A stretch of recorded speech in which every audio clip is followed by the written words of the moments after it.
like that. Yeah, I'm lifting a box. I'm putting it in Baltimore with Kadeem. That's my business partner. Oh wow. So y'all are really, really working. Okay. Yeah, we right by the Hippodrome in Baltimore. Yes.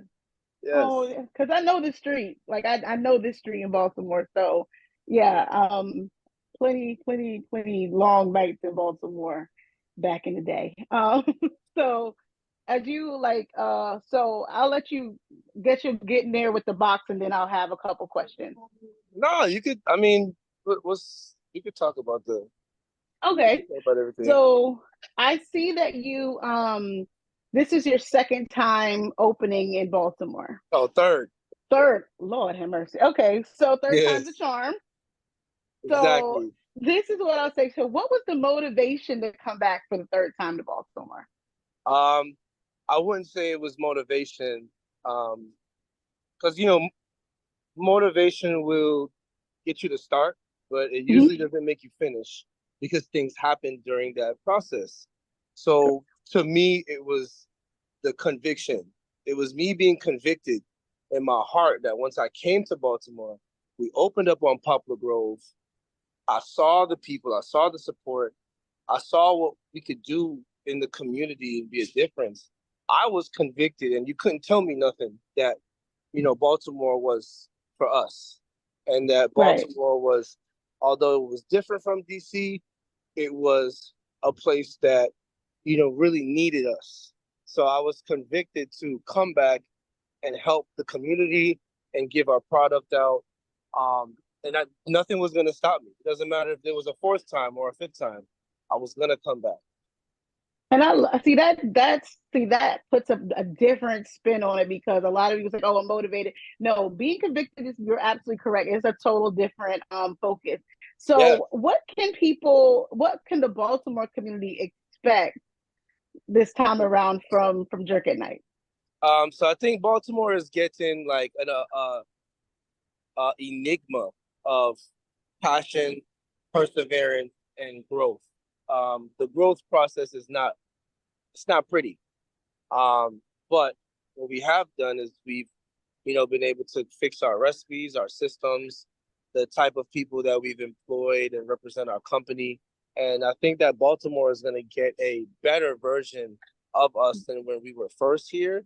But they'll also be able to taste the difference, the elevated experience, and the perseverance, of why it took so long. I understand that, and I have to ask about the Keith Lee effect.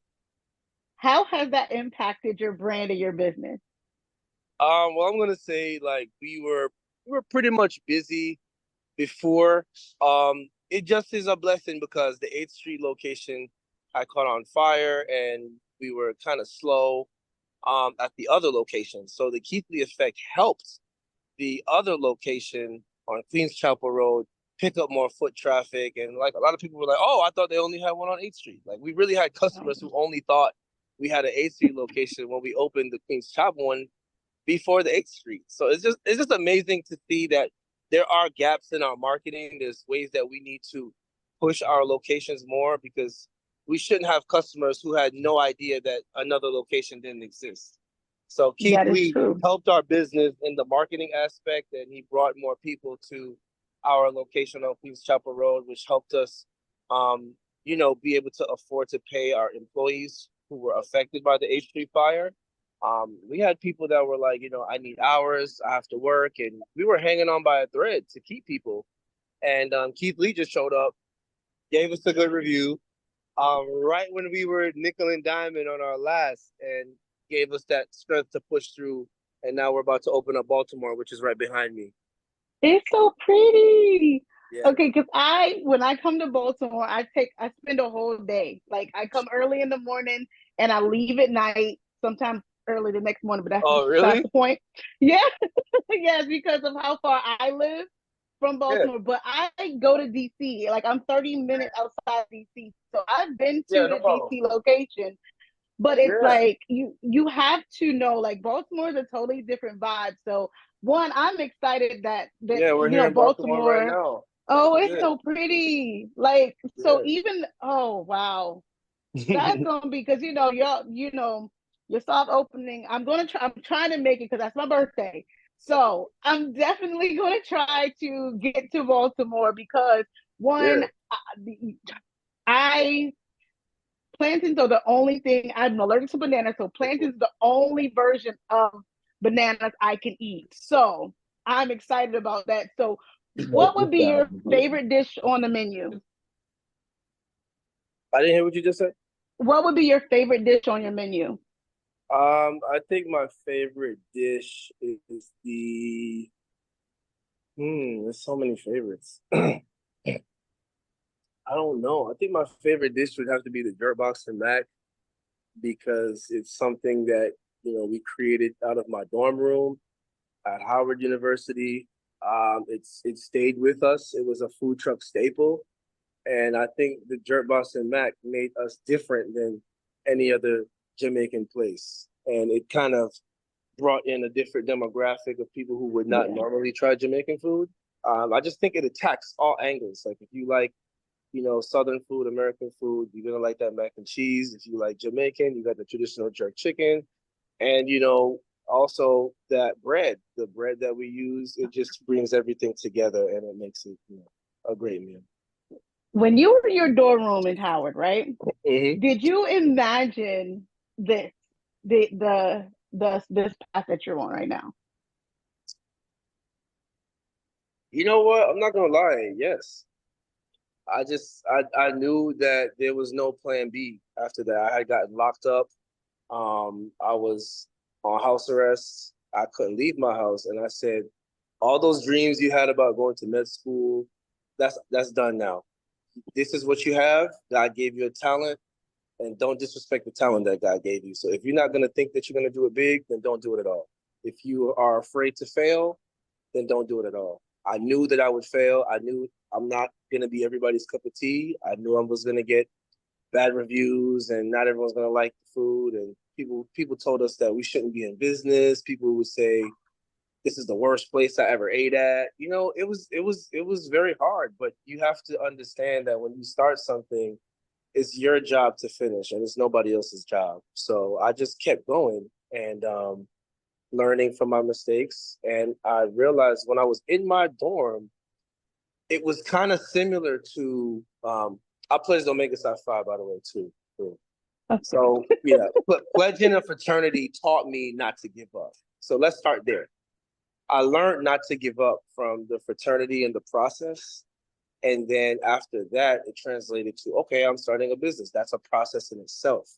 So I'm not going to give up. And because I'm not going to give up, I can see this thing taking over DC easily if I do it right and if I don't give up. So yes, I felt from very early on that we were going to be big, even though people laughed, people thought it wasn't. It ended up happening.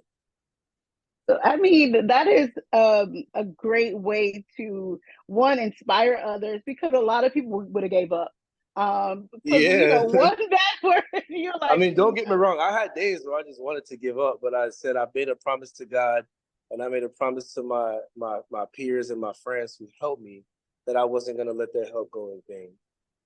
so that's a good thing. So, what words of encouragement or anything would you want to leave someone who actually is in the process of launching something or going after something to keep them going? I would tell people to, I mean, because if you focus on money, nothing's going to happen. So I would tell people to focus on their story. Focus on how are you relatable to other people, because people fall in love with a story, not a product. The story behind, Nike is just do it. It's excellence. The story behind McDonald's is, consistency. Starbucks is the same thing. It's like convenience and consistency. So those all, align with entrepreneurship. And I think a lot of people, when they start a business, they think about the money, they think about the security. Mm-hmm. You will not have security. You will have to swipe by faith and not by sight. Like you're going to be broke a lot.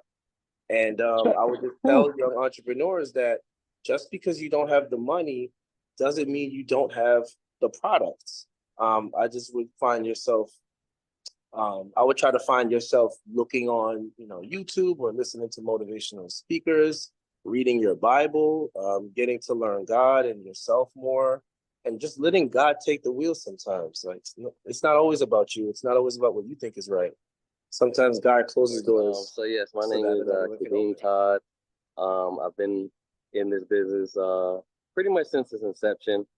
Me and my partner Denville met in 2010 originally. He was a year ahead of me. I guess technically he's my big bro, but technically he's my big bro. But we just always had the same connection because we come from the same background. We're both Jamaican. Both strong-willed, hard-headed men who were just like, hey, let's go do something creative and leave a mark outside. So within that, him having the creativity and gift with cooking and culinary cuisine, and cooking out of the dorm and the house, we just tried to make it into a business. So at that point, it was a lot of just similar to what I do now, but on a smaller scale, just, delivering food, picking up inventory, printing out flyers, dropping off flyers to dorms, recruiting, networking, managing teams, building teams, and just really tapping into the community that was around us, which was our peers that were other students at the time. So that was like our biggest thing, was just like really just empowering the people around us along with building out this business. So that's kind of how we connected and started. So on campus at Howard, right? Yeah. What would you say was the hardest part of starting Jerk at Night? What was the hardest part about getting out to your peers? People believing. Yeah, I'm about to say people taking you seriously. When it's when it's your peers, when they see you in the daytime and you're late to the bio class at 8 o'clock, and they see you messing around, they see you in the caf, they don't really know if it's a serious thing or not until they see you doing it every single day. Like, every night we're sending out the flyer. At the time we were taking email requests only. So we would take email requests up until about like 10 p.m. text messages, and we would log them on a word document, because we weren't even like it was like, this is primitive. So you're like, wow. With doing that and knowing the order, and then now I got to go to their dorm and call them. You gotta call them, let them know I'm here. Sometimes there's a bunch of just moving around, but once you're doing it week in, week out, like, and you start popping up at events, different barbecues and parties, they start to be like, oh, this is a real thing. Like, oh, this is serious. And they start seeing the same faces, and they start seeing like the employees and our team starting to grow. That's when it's like, okay, this is a real thing. But the biggest thing was just getting people to believe in us and taking it seriously. So I would say that's the main hurdle. So what would you say, what would be the greatest takeaway about, like, you all are back in Baltimore. What is it that you want the community to learn or to experience from you guys? That's a twofold answer. I think the story in itself of the fact that we're on our way back, we chose to push through and finish something we started is an example enough of like, hey, you can have a dream, you can have ambition, and you can have setbacks, but it doesn't mean you don't finish what the goal is. At least put the feelers out there and go try. And, I think that's the first thing I would say is that.